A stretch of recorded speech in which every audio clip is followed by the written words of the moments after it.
Welcome back to Conversation with Buddy. I'm your host, Buddy Puckett. Well, thank you for being here this week and every week. Hey, we'd love to have you on the podcast sometime. So if you have a great story or you know somebody that does, please give me a call. Let's have a conversation. Today, we have a really cool guest. I've only talked with her a couple times over the phone, but she's got a great story, I hear. So we're going to hear it. Without further ado, let me introduce you to Samantha Irwin. Welcome. Thank you for having me. Well, thanks for being here. I know it was tough getting here because you come from Hood River, right? Yes. What time did you leave? Oh, not early enough. Not early enough. That's the bottom line. Because some traffic. I thought I was early enough, but some traffic thwarted my efforts. Dang traffic. I noticed we were, over the weekend, it seems like there's just more traffic these days. Mm-hmm. It seems like it. Yeah. In general. Yeah. Too many people. There are too many people. Well, there's a couple people that introduced me to you, but I think specifically Dana Lyons. Yes, is that right? Yes. Well, I just texted her and she goes, hey, ask her about steamed pistachio drink. What's that about?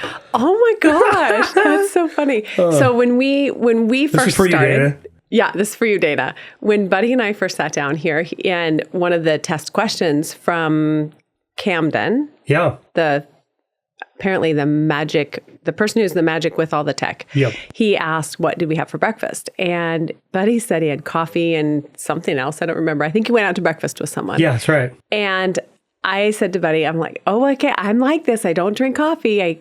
I'm like this normally. Yeah. And that pistachio drink from that Dana's asking me about is my attempt at trying to like coffee.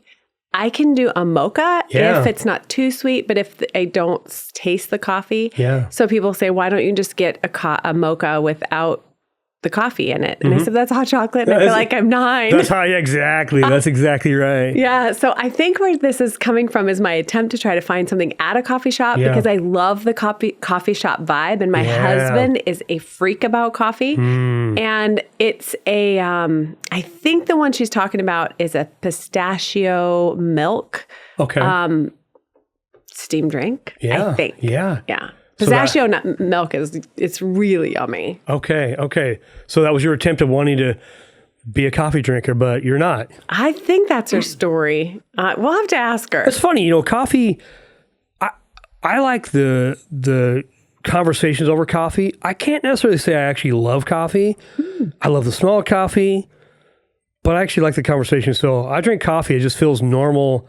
Feels weird if I don't have a coffee, though. Yeah. I don't know. It's kind of weird. So. My husband's the same. Every morning he gets up and he does the little machine and he has his cappuccino or whatever he makes. And he says he loves the ritual and he also loves it. And I didn't realize how much he loved it until one day he said, actually, I kind of wish I could go back to bed and get back up and do it again. No way. I love that guy. Hey, what's your husband's name? Jeff. Yeah. Yeah, I think Jeff's a cool dude. He's pretty okay. He's pretty okay? Yeah, he's pretty all right. All right, how long have you guys been married? 26 years. 26 years. Okay. Yep, he's a 2-time full Ironman Come on. man. He's a real man. Yeah, he's done 2 halves. He's a total nerd. He loves physics. He works in IT. Yeah. He's really fitness oriented, which is it's a testimony to the mate that you choose younger, what your trajectory becomes and your focus becomes later in life. Yeah. He's great, honestly. I really love him. So. Yeah. Well, not that we don't have our challenges. But what? You guys have challenges in marriage? That's weird. I know. Yeah, weird. I've never heard that before. I know. Yeah. Well, Jeff sounds like a really cool guy. I mean, the Ironman, we had one recently here in Salem and half Ironman. He did it last year. Okay. Yep. So right here in Salem. Yes. It was fun. It's a fun event. It's well run. Yeah. Very well run. We had lots of friends and a family member in there. So pretty cool. It's a feat. I'm telling you what. I'm not doing it. You? No. So just real quick, when Jeff's training for the Ironman, what does that look like? How long is it? A year? 6 months? Well, when he did his first, he won't.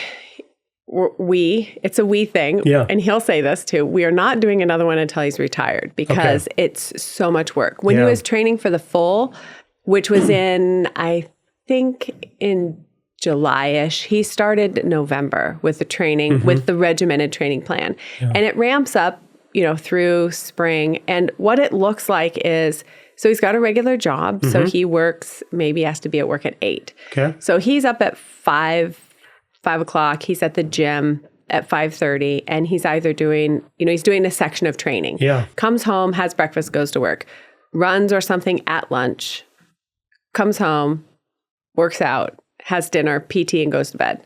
It is a grind. I'm not kidding. It's a total grind. He doesn't have, and what that looks like, it's an amazing feat for the athlete. It's so much commitment. Yeah. And I don't know how people do it on their own or if they don't have support. Yeah. Because if you think about life as an adult, there's a lot of adulting that doesn't happen. And so that's where I step in to support and pick up all of those things that we can't do as a couple. Yeah. And there's not very much social time or anything during that time. It's a rough time. It's quite an inspirational event. The first one that he did was in Whistler, and my mom went up. I think my aunt and uncle flew up from Texas, and then a friend drove up, Nancy Joy. Yeah. And it's a thing. Yeah. It's very fascinating. My friend Nancy Joy, she commented, she's had some, well, her comment was when she was looking at all these people who were finishing this Ironman or competing, men, women, all different ages, she said, I'm really inspired and impressed that their bodies don't all look like they're off the cover of Runner's World magazine. Right. They're normal looking bodies, and they just are doing this incredible thing. Yeah. So it was, again, I didn't notice that, but she did because of some things in her past. And I thought, what a freeing thing to realize during an athletic event of such as any athletic event, but particularly that one, that, judging a book by its cover. Don't do it. I noticed we were down there watching, me and my wife were watching the people. We got there at 6 a.m. Yeah. And we stayed pretty much the whole day. But there's some 75-year-old, maybe even 80-year-old people doing it as well. I'm like, I never even thought I could even do it. And here, what's my excuse? I have no excuse. Are you going to do it? Oh, I don't know. I thought about, like, can I convince myself? And so I asked a buddy of mine, because we do 75 hard together once a year, which is 2 workouts a day for 75 days. You have to drink a gallon of water and do all these different things. 75 days. I mean, after I was done, I didn't do anything for like a week. I'm like, I'm done. So I don't know if I have the stamina. I mean, if I'm being honest, but. Well, I think you hit on something. You said you did it with a buddy. Yeah. So having a partner that you're committed to, if Gretchen Rubin has a great book called The Four Tendencies. And when I read that book, I love reading books about personalities and how to lead people and all that type of deal. But one of my things is that I could, let's say I wanted to give up chocolate or sugar. Oh, keep talking. Yeah, okay. I need to hear this. I wanted to give up chocolate or sugar, and I've got great intentions. I'm starting on Monday, and rah, rah, rah. And then by 10 o'clock in the morning, I'm like, I'm having a piece of dark chocolate. Yep. And I would beat myself up like, why can't I commit? I know it's good. I know I want to do it, a fast, whatever. But when my brother had some cancer, and he had part of his tongue removed from cancer and had to have radiation for like a period of 3 months. And they said, you won't be able to eat solid food, which he actually did. But there was this period of time, I think it was 3 months, where he was going through this treatment. And he doesn't live close, so I couldn't physically be there to support him. So I said, Scott, how about if I'm going to support you with prayer, and I will do that by giving up sugar. I'll only have sugar on Saturday. I'll have sugar Saturdays. Yeah. And because I committed and I did it for him, it was not hard.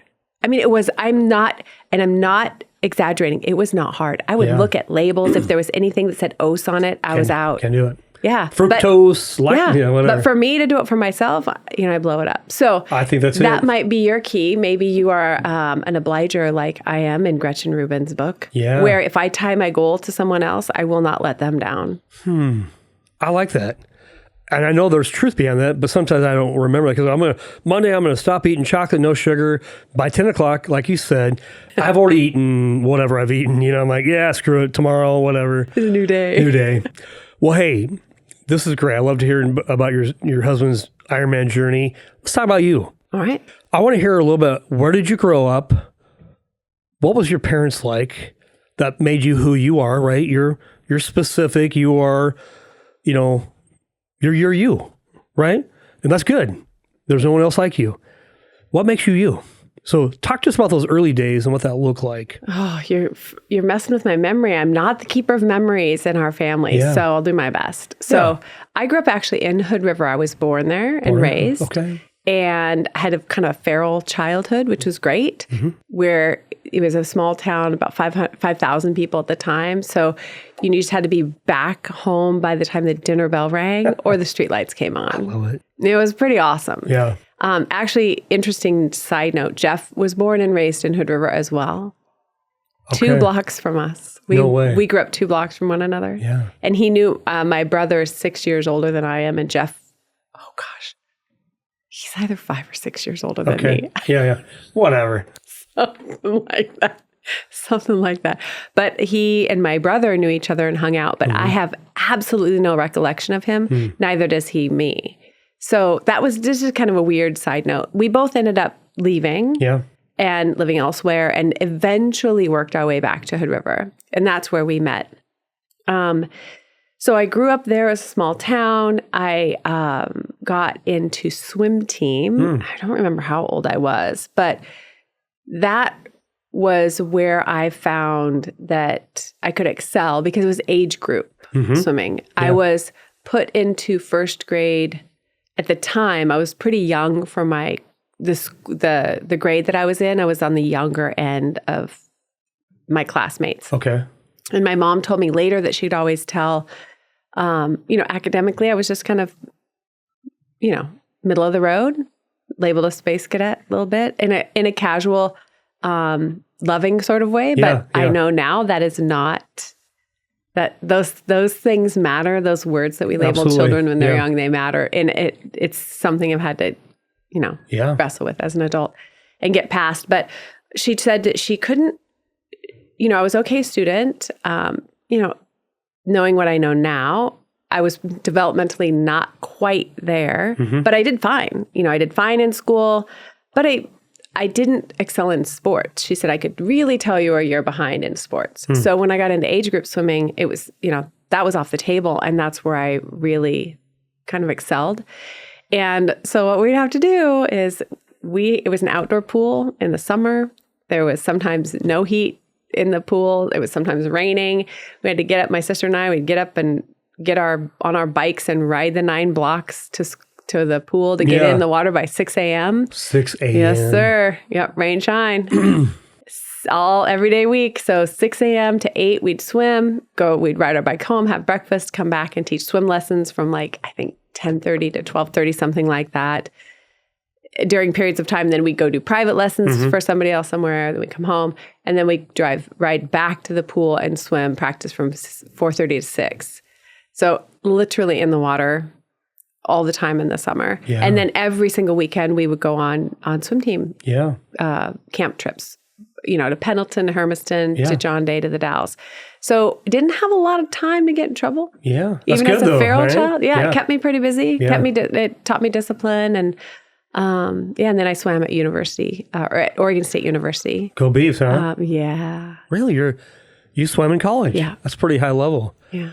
Okay, so mom and dad, sounds like they kept you and your sister. Now, do you have just one sibling? There's 5 of us. There's 5 of you. Okay, give me where were you out in the hierarchy? Well, it depends. There's different families. So I grew up, so I have 5 siblings. Oldest is Susan, Stephen Craig. We go by Craig. He's the second.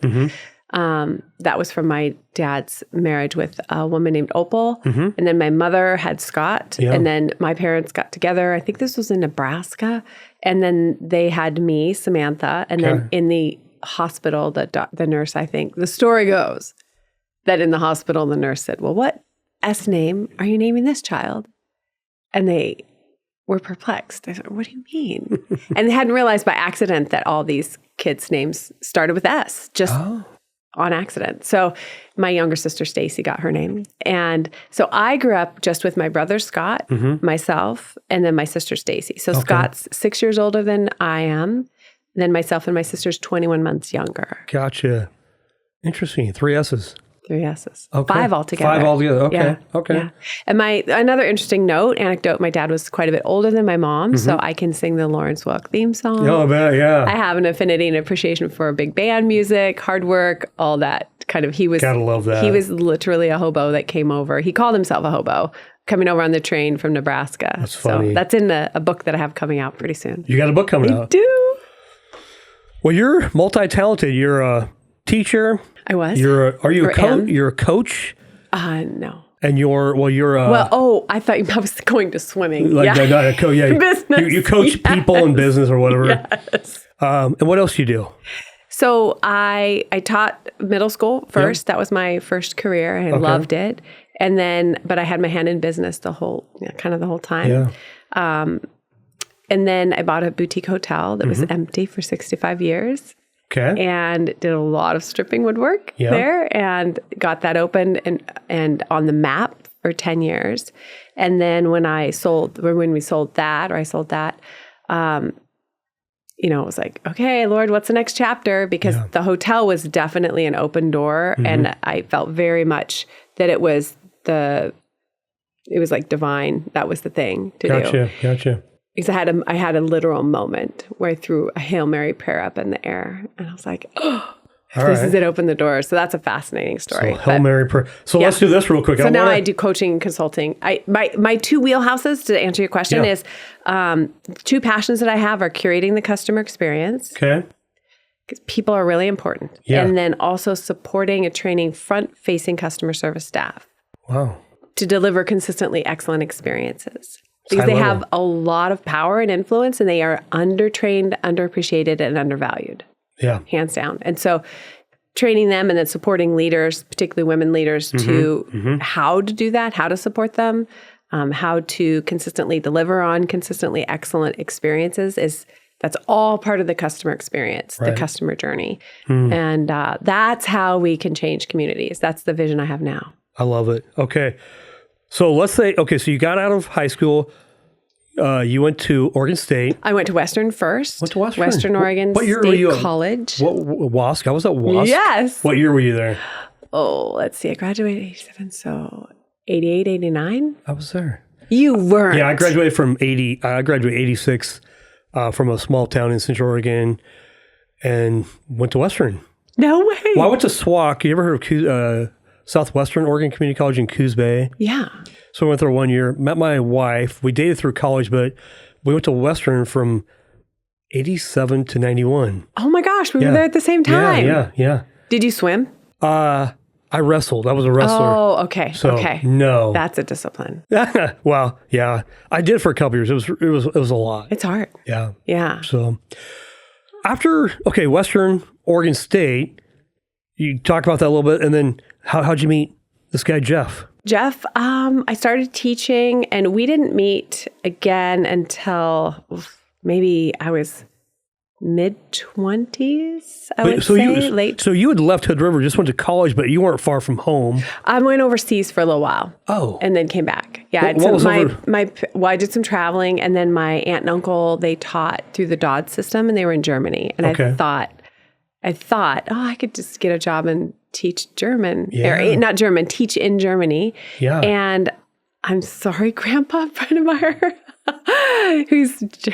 he came over on the boat with his parents, from Germany. Yeah. And that part of my family can speak German. Yeah. I am part German, but I didn't really like Germany. I didn't like it. No. Wasn't home for you. No. It's okay, right? So I liked Switzerland and Italy and Sweden, but yeah. So anyway, I ended up, meandering my way back home. Jeff went into the Coast Guard after high school, went into the Coast Guard. He had a duty station in Southern California and then over on the East Coast on the island. And then he ended up working for the Federal Bureau of Prisons in Sheridan and then ended up back in Hood River. Wow. So I'm thinking it was late 20s, late 20s. Okay. When we met. Like I said, I'm not the keeper of the dates. Yeah. I'm not betting anybody on a date. Yeah. And then we met because a mutual friend, Rob, that I played racquetball with, he must have done racquetball or something else with Jeff. Jeff was in a relationship. There was no love connection at all. We were on the same volleyball team. And had we met earlier, even then we wouldn't have, there was no love connection. So it was lots of years. And just as friends, Interesting. And, and he wasn't a Christian. He didn't, he grew up in a home that was like, nope. And at one point I told him, I love that he wore his heart on his sleeve. We're kind of going off of business. So if you want to cut this out, you can. This is what we talk about. Yeah.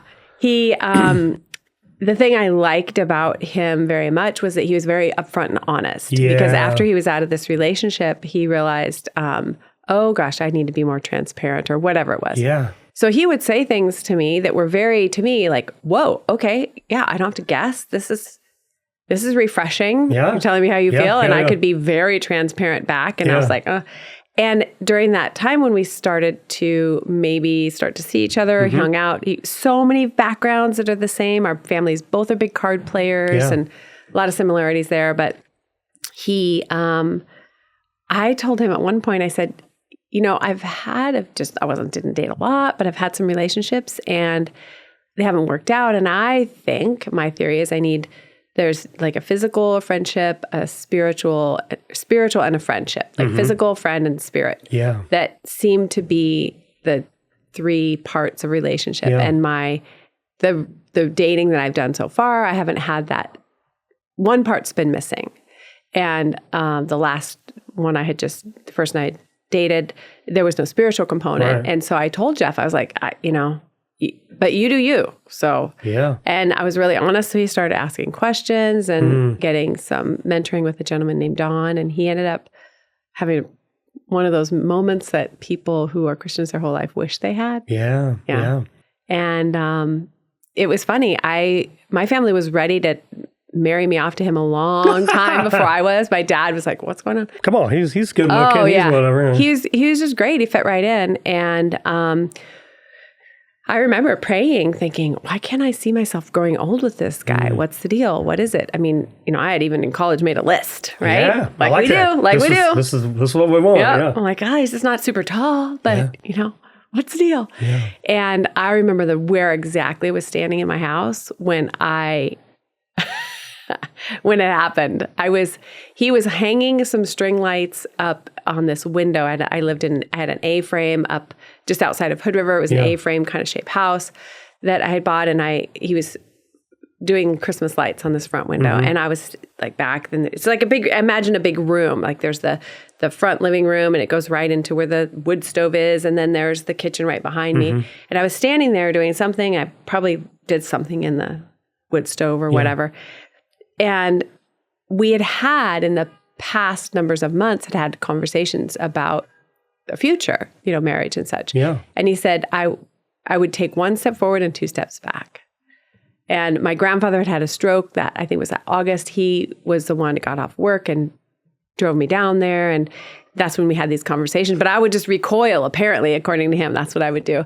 And I remember this was when he was hanging these lights. It was near Christmas. And I turned around, I did something, I turned around and I looked at him just hanging these lights. And it was like somebody turned the lights on in the room. And I said to him, okay, I'm ready to ask you to marry me. And he turned around and he did exactly that. He laughed at me because he jokes. He said, I started dating you in March and you started dating me in April. Wow. That's what he says. Because I was always behind him. And now I was slingshotted right around him. So he laughed at me. And so I asked him again. I said, so when are you going to ask me to marry you? And he laughed again. And I thought, dude. Come on, dude. What? I think I asked him 3 times. Three's magic, man. And he just kind of chuckled. And so then I was full throttle. Yeah. It's kind of my personality. You're all in. Okay. Started planning, started making it, I was thinking, we got to get on this because it takes more than 3 months to plan. And, the whole thing with a ring and a dress. And my dad was very traditional and very, I think, out of sorts that I had gone wedding dress shopping before I had been asked to be married. Yeah, that's a bold move, but you were committed, man. I'm all in. Like, let's get this going. Let's get this going. Yeah. Because he even took so long to ask me to marry him. I thought, does he not know how to plan? Like, I started hinting to him. He's calculated, though. He's an IT guy where he probably processes things for a while. Well, he was playing me the whole time. Oh, okay. Yeah. Okay. I even was telling him, if we went on a hike, you could run up front and then in the snow, stomp out, marry me or something. And he's just kind of, and I thought, he's like, is he flake? Yeah, come on, man. So but the whole engagement story, he and my family were in on it. I'm not Sherlock or Enola Holmes. Yeah. Definitely not. Yeah. Sounds beautiful. Hey, question for you. When did you come to know the Lord? When was your personal relationship with Jesus? When did that begin? And was that part of that whole thing? If I'm going to marry a guy, he's got to be a believer. Was that any part of that? We grew up going to church on Sundays, and it was a kind of church where you would look at your watch, and if the pastor wasn't done at noon, you're like, my dad would sleep, or, you're like looking, going, let's go. And it's very regimented, very, very structured. And I remember when I would go home, I would think, why aren't we talking about or doing some of these things or applying them? Why is it just on Sunday? So I can't say that I was a Christian when I hadn't accepted Jesus, but I grew up in that environment in that way. So when I went to college on swim team, when I was at Oregon State, my, freshman, sophomore at Western, and then I went junior, senior, and I got my master's all at Oregon State. And there was a girl named Julie Arndt, and her dad taught at Oregon State, and she was zealous for the Lord. And she was the one that brought me to the Lord, and it was on campus. I remember where I was sitting. I remember the physical feeling that I got when I said the prayer, and I said, I want you, it's like the knock's on the door, but we have free will. I have to say, yes, please come into my heart, oh, Holy Spirit, and have started the relationship. So I remember where I was, and that happened when I was in college. Wow. Yeah, okay. It was a Holy Spirit experience. But you'd grown up in church, though. Yeah, I'd grown up in a church, but without the Holy Spirit. Yeah, I know. So me it's too. like, me too. Not like people will say, oh, I'm a Christian. Well, this is coming from me. Yeah, no, I love it. Being a Christian is not the things that you do or don't do. Right. That's a construct of man doing the things. Works-based. Being a Christian is a person physically choosing to invite the Lord into their heart and the Holy Spirit and have that relationship. And that relationship, just like my relationship with Jeff, it takes work and listening and time and development. And I sometimes get it right and I sometimes don't. Right. And I'm not perfect by any stretch of the imagination. And I'm quite certain that there's a bar of lava soap up there waiting for me. Yeah, I know. Yeah. My tongue has gotten a little dirty lately. Well, we know what the Bible says about the tongue. It's you can't train it. Yeah. Blesses God and curses man. Yeah, I think God just laughs at me a lot of times. Like, oh my gosh, yep, there she goes. Yeah, that's cool. Okay. You meet Jeff. He's not a believer. At what point in time before wedding? Before engagement. Yeah, before engagement, like, hey, this is part of the deal. He went to, I was talking to him about some business stuff. And Nikan is a Japanese health and wellness company. And they have one of their development, Humans Being More. It's a 2-day retreat. Yeah. And he went to that. And that's where he literally had a Holy Spirit experience. Okay. In the car. Okay. Came home to Hood River. And I was like, hey, how'd it go? And he started to talk to me about some things. And I thought, oh gosh, I can't be the one to do this. He's got to do this all on his own. Yeah. So he had been mentoring with Dawn each week. I think Dawn and he would meet at the coffee shop, and Dawn would answer questions and whatnot. And Dawn almost missed his appointment that morning at the coffee shop with Jeff. Yeah. And I think he came to the Lord like literally in Dawn's car outside on the street. I love it. Yeah. He was just, it was really cool, honestly. Yeah. Yeah. All right. You and Jeff get married. Yep. You guys live in Hood River. What's this hotel thing? I heard a story. You guys had the opportunity to buy a hotel. Is that right? Yeah. So I was teaching middle school for 13 years and I loved it. I love middle school. So yes, people, I said love, and middle school in the exact same sentence. Yeah, exactly. I love them. They're so weird. Hover, don't smother. All those parents out there, if you have a middle school child, just hover, don't smother. They look like they're grown-ups and responsible, but don't let that fool you. Yeah, exactly. But they have to they have to like be pushing boundaries too. So all during my middle school tenure, even actually during high school, and before, my dad was kind of an entrepreneur. He's a real estate agent, is one of the things he'd done.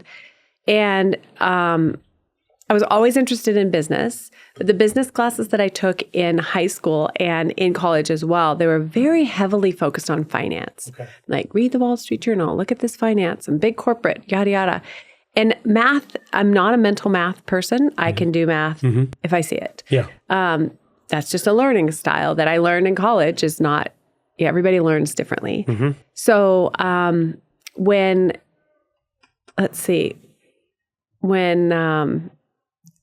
I was teaching middle school, I still did some business things. I did not know the word entrepreneur at the time. So after teaching for that long, I loved the kids, but I was really frustrated with the system. So I started to pray and lean in for about 2 years. Like, what is it that I should do? I have the gift of administration. I love teaching, all these things. And people would ask me to help coordinate their weddings, or they'd ask me to help do this or that. And it's not hard for me to think that way. It's natural. Yeah. So, I was just like, what am I supposed to do? And it was a period of many ups and downs. There's a period of many heart swell moments, like, oh, maybe this is it. And then crashes. This is not it. There was a piece of property up with that beautiful Mount Hood view or Mount Adams view. And it was perfect. Didn't have a lot of neighbors, because who wants to have a wedding venue move into your quiet rural area? Probably not. And it was paved on the way there. It's knockout view. I even had architect draw up some plans. And the real estate agent that I had at the time, she came back and she's like, they didn't even counter. Like, this was a great offer. They didn't even counter. She was very perplexed. Like, maybe they really didn't want to sell. I don't know what the deal was. So, the saga continues. My brother, who was up in Bremerton, the one I mentioned before, this is not in the day of the internet, right? So we're talking 2005, 2006. So he sends me a cutout about like this, for people who are listening, about silver dollar size from the newspaper, from the nickel ads. Yeah. Cut. And it was an ad for the historic Balch Hotel. It was for sale. Now, the Balch Hotel is in Dufur, Oregon, Dufur, and it's about 40 minutes from where I live in Hood River. And my family we were familiar with it. We'd been up there, they hunt, and they would go to the pastime. And I remember as a little girl, this is the weirdest thing, but I remember looking into the window, and for some weird reason, I was very impressed by this front desk. I couldn't tell you if the building was made of straw or brick or wood, but I remember this front desk for some reason. So anyway, it was this hotel that was for sale. So my husband and I, we drove, there are literally 2 curves in the town. It's there's 600 people in the town, maybe 650 now. And we come around the corner, and here's this 3-story beautiful brick building. We pulled around to the south through the parking lot and met Howard Green, the then owner, in the back. And he was a tall drink of a man. He reminded me of my father, even though our ages weren't very similar, but definite same gritty handshake is my word type of a man. Intimidating just because of that, and because I knew how my dad reacted. And I didn't lie to my dad. I wouldn't lie this day. Nope, not going to happen. And Howard and Pat had the hotel for, I don't remember how many years they'd had it, but it was kind of a love affair for them, of a fixer-upper. He got his start in construction in Portland, and Jeff could tell you the areas that Howard built. So he was doing very well. Someone gave him a leg up when he first started. Yeah. And they had gone out. It's beautiful out there. It's people with cars and bikes and motorcycles love it out there, because there's over 300 days of sun a year. Yeah. And these open roads, and you don't have to, you could see, it's really beautiful. So they had spent quite a bit of time restoring the hotel structurally, like with putting in some new bathrooms, repointing the brick, getting it on the National Historic Registry, doing a fire escape, lots of structural things, which was his wheelhouse. And they searched for antiques and redo the antiques and furnish the hotel. And then they were becoming into the twilight of their years. They'd started stripping the woodwork, right? It was painted brown. This beautiful original tight grain fur was painted a nasty brown. So you could see how tall Pat was, his wife, because where the wood had been scraped, not the whole way. So after they had it for a while and done some events and just kept, it was like a passion project for them, they were ready to sort of be done and retire. And an auctioneer had said, yes, I can auction off everything in the hotel. There are 21 rooms, a parlor, a lobby, kitchen, and a dining room on an acre of grounds. And this gentleman said, I can auction all that for you and the building in one day. You'll be done. And so Howard said, well, all right, let's do it. All the furniture, including the kitchen equipment, all of the furniture was gone and no one bought the building. So Howard and Pat were left with an empty 21-room boutique hotel on the National Historic Register. Okay. Yeah. And that's what I walked into. So we walked in the back door, and I know when I'm doing workshops or presentations or speaking, and I show the picture of my mom in the back, that is just about the exact spot I was standing when I walked in. Howard is telling us all this information about the hotel because it's in his brain. All the history and all of those things are in his brain. He's just telling us, I am falling in love. And I remember when I had a moment, again, it was just like when I turned around and looked at Jeff, it was a light bulb moment. And I saw in an instant what the building could feel like, what the grounds would feel like, and what the destination of this tiny little hamlet, how precious and special it was. In an instant, it was a very cool moment in my life. And it was so neat. The Peanuts, that's what Howard became. I did not know what he was saying. I completely forgot Jeff was even with me until years later. He said, yeah, babe, I was right behind you. It was a moment. And that's when I had that moment and I saw the things in my brain, I threw this Hail Mary prayer up in my brain. And I said, if this is it, open the doors. And that was, I think, February. And by the end of June, I resigned from teaching, had our house rented out. What year was that? That was 2006. 2006, okay. We moved back into my parents' camper for the second time in our marriage. Hey, I love that though. That's humbling, but is it worth it to get your dream or whatever? It was such a cool event. It was so much work. It wasn't a learning curve. Jeff says it was a learning ladder, babe. It was a lot. I knew about leading and creating a culture in a classroom of the kids that they were squirrely and, maybe had learning disabilities. And I knew how important it was to curate that experience and make it safe and also challenging. And I coach volleyball, same type of thing. We don't have time for negativity. And so I knew that. I knew about learning styles and how different people and kids learn. And those were transferable skills over to the hotel. And I had a lot of just can-do attitude. So I started stripping woodwork. Joke. Went from teaching to stripping. Oh, whoa. Wow, yeah. Stripping woodwork. And it was a lot. And we moved into the trailer middle of August. And Jeff said, if we got to move again into a trailer with a dog and 2 cats for the second time in our marriage for a project for you, first project was a house, then, I'd like a motorcycle to commute. Okay. So I'm like, negotiation here. Yeah, a little negotiation. Go, Jeff. So he got a Kawasaki Mean Streak, I think it was. He's loving that. Oh, it was a beautiful bike. Yeah. So that was mid-August, and I thought, I'll be open by Thanksgiving, no problem. And then Christmas, and then New Year's, and maybe Valentine's. I mean, it just, the restoration took so long. It was 2000, it was like the height of, you couldn't get people to do it. So I just had to start in and strip woodwork and learn plaster repair. And you were doing this work. This was you. Oh yeah. My shoulders looked amazing. Jacked up, man. They're awesome. Yeah. A lot of sanding, a lot of stripping woodwork, a lot of refinishing the woodwork, strips, painting, plaster repair, window reglazing. So Jeff was actually good at the reglazing because he's the patience. Yeah. So yeah, it's a beautiful building. Beautiful. So that was the first wedding was June 24th. I think that was 2006. So I think that was right.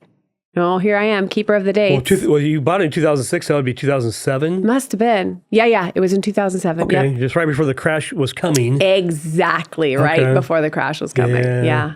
So, and it had, when we bought it, there was no furniture, of course, except for some Gone with the Wind drapes, which I hadn't seen the Gone with the Wind. And my sister made us watch it. She came up from California and helped. And then she is super talented and not afraid of anything.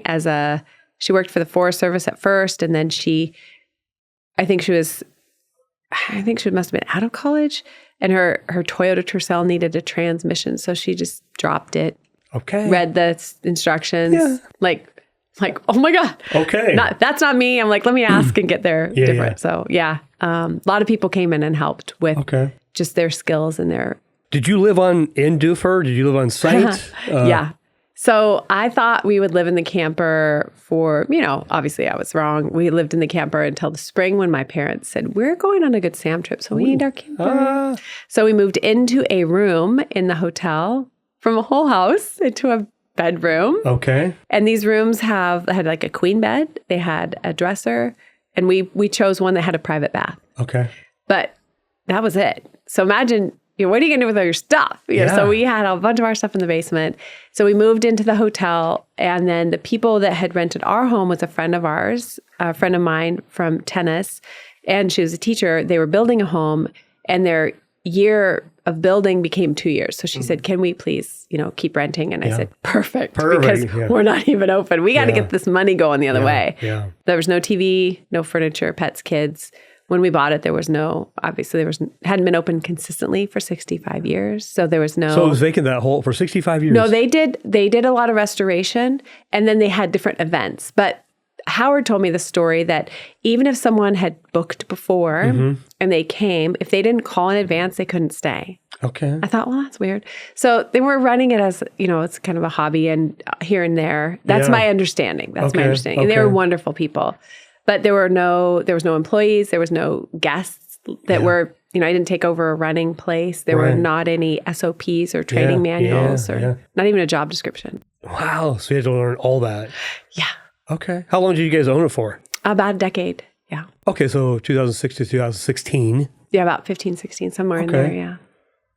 Yeah. So you lived there in Dufur for. Yeah. Oh, I lived. So to answer your question. So after the 2 years when our renters moved out, I stayed living mostly in the hotel, and Jeff started to stay more living in Hood River because that's where he worked. And so then so it was kind of like if you open an accordion, at first I'm there all the time, 24/7, 7 days a week. And then as I was able to grow and I was able to get, back to Hood River to stay a little more. So in the end, I think I would stay Tuesday, Wednesday, Thursday nights there in Dufur. It just really consolidated the time. Yeah.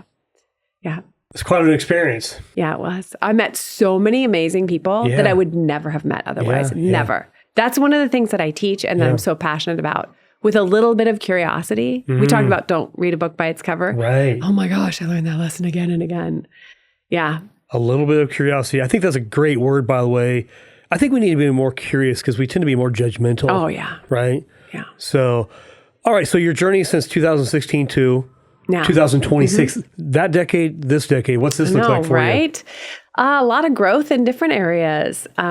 We sold the hotel for parent needs, both sides. They came a lot faster down the pipe than we had anticipated. So it was sad for me to sell, honestly, at that time, but it was necessary. So during this last decade, Jeff's continued to work where he does at IT. He's just about ready to retire. He's very excited. Yeah.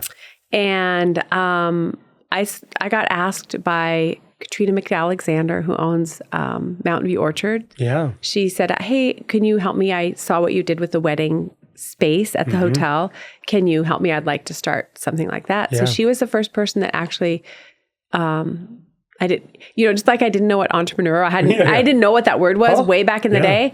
I thought, people pay you to coach and consult. Wait, what? Huh? They pay for knowledge? And, I have to work through some imposter syndrome because I don't have a degree in it. I've learned lived experience, but I'm pretty much through that by now and can stand in my place of authority. Yeah, good. Hey, we all have that imposter syndrome at times, but I love that. Yeah. Okay.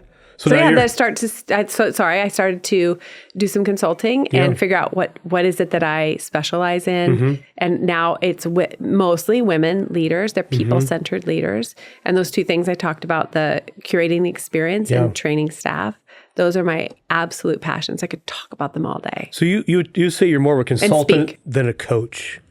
That is a really interesting thing because at the very beginning of my journey, I had a friend who did it. And she said, you got to decide, are you a consultant or are you a coach? Are you a consultant or are you a coach? Because consultants, and she explained the difference. And even now you can look it up and they're different. And for me, I have a very hard time separating the two. Yeah. Because even if I go in to consult, which is doing some work, some analysis, like, I will go and I'll analyze the customer's experience, kind of secret shopper type, look at the SOPs, the training documents, look at the reviews, get in the nitty gritty and experience it as a customer. And identify those things that are aligned with what the leader and the owner is wanting to do, right? Those are the gaps. I can stand in that place of seeing a business's eyes through a customer's point of view and then also understand what the business's goals are and connect the dots where people can't see them themselves. Yeah. Even doing that, it comes up against the coaching part, the personal, the support part of it. There's always. So, And then I got asked to speak one time. And again, I was like, well, people pay you to, this is a career. This is amazing. I love this. I can impact more people. Yeah. I love people, love teaching, and I love reaching into their souls and pulling out the good stuff and helping them go. I love it. You are writing a book. I am. Tell me about, is this a new journey? Have you been thinking about this for a while? What's this about? This book was an edict from a guest. A guest came, he was a young entrepreneur and he was growing his businesses were crazy. And he would, I think it was every quarter or every 6 months, he would go somewhere with no internet. He wouldn't bring anything, no books, no work. So he would bring massively thick, just reading books that were, like Harry Potter or whatever. They had nothing to do with business. And he said he did this on a consistent basis, and he came to the hotel to do it. And I thought, oh, that's interesting. He basically cloistered himself to his room. He was just unplugging. And about day 3, he comes down. I remember I was in the dining room and he was kind of frantic, like, do you have a paper and a pen or a pencil? I don't care. And I thought, oh, okay, here you go. I gave it to him and he mapped out his next business plan. And that's what happens when your brain needs to rest to be able to have subconscious, God's thoughts, the subconscious come up and spill out and give you your ideas. We can't be running all the time.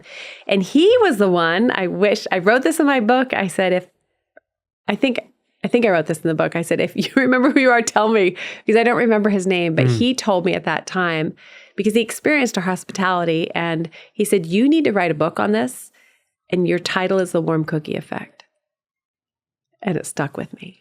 The Warm Cookie Effect. Yeah. The secret to standout hospitality. And effect is AFF or EFF? EFF. Oh, geez. The Warm Cookie Effect. EFF. Okay. Yeah. Yep. And so it is just this close to being published. It should be out. I can't wait to read it. Thanks. Seriously, I think it's fantastic. I'm excited. So it's part memoir for the hotel. It's got part of my journey there, a little bit of personal stuff in there, lots of real transparent stories. And people love the stories too. It is all great. And your passion exudes, it's like, you're pretty passionate, wouldn't you say? Yeah. A little bit? Yeah, a little bit.